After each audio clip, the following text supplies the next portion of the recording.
Your brothers in arms are hostages behind enemy lines, and you're their only hope for freedom. But the firepower you'll face to rescue them is awesome. Cannons, tanks, submarines, and snipers will blast you with horrific crossfire, while jet fighters zero in from above. To defend yourself, you control the Army's advanced all-terrain attack jeep with its arsenal of guided missiles and incendiary grenades. Of course, these are merely tools, and to save your countrymen, you'll need more than a handful of gunpowder. You'll need a pocket full of miracles and the ferocity of a wild jackal. This is Jackal from Konami, released in 1988.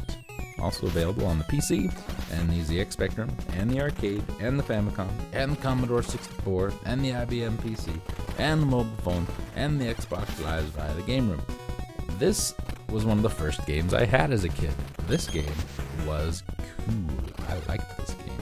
Known as Tokushu Butai Jakaru, or Special Forces Jackal, released in the North American game for the arcades as Top Gunner. It is an overhead run-and-gun arcade game released by Konami. Jackal Squad, a four-man team composed of Colonel Decker, Lieutenant Bob, Sergeant Quint, and Corporal Gray, is sent to rescue soldiers kept as hostages by the enemies. One or two players control the team as an armed jeep, which must venture through several enemy strongholds to rescue comrades imprisoned by the enemy.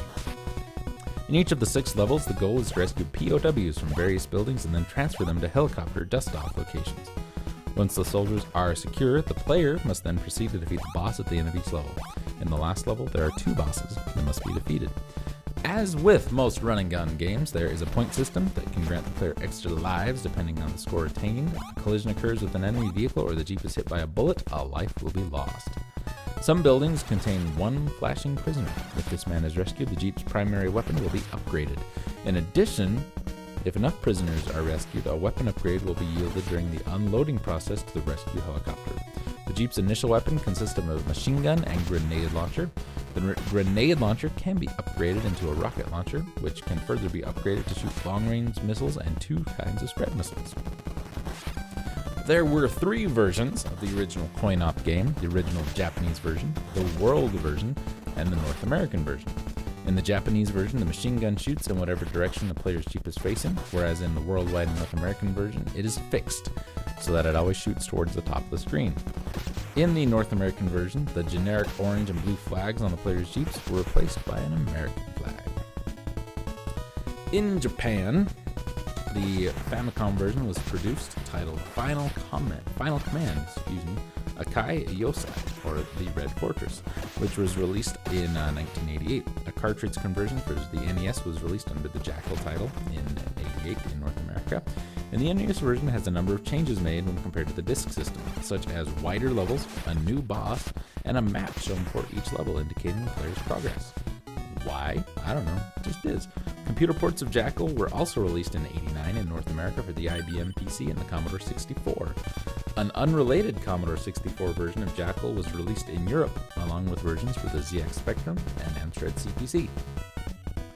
The NES version was included as a bonus game in the PC compilation Konami Collector Series, Castlevania and Contra, released in 2002 in North America. However, there is no way to play the game. The game has to first be extracted from the EXE file and then run through emulation. On July 29th of 2009, Konami released a mobile phone version of the game in Japan based on the NES version. Another mobile phone version was released by Konami for China for normal Java cell phones in 2010.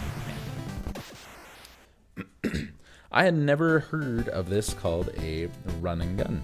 I had always heard it described as a free-roaming top-down shooter. It is a hard game. For the most part, it is very beatable. I could probably do it again if I just sat down and did it. It'd probably take me about an hour. Maybe a continue. Or 2. The last couple levels get pretty hard.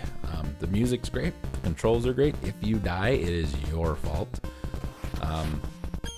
This is just a really good, solid, fun game with kind of crap story.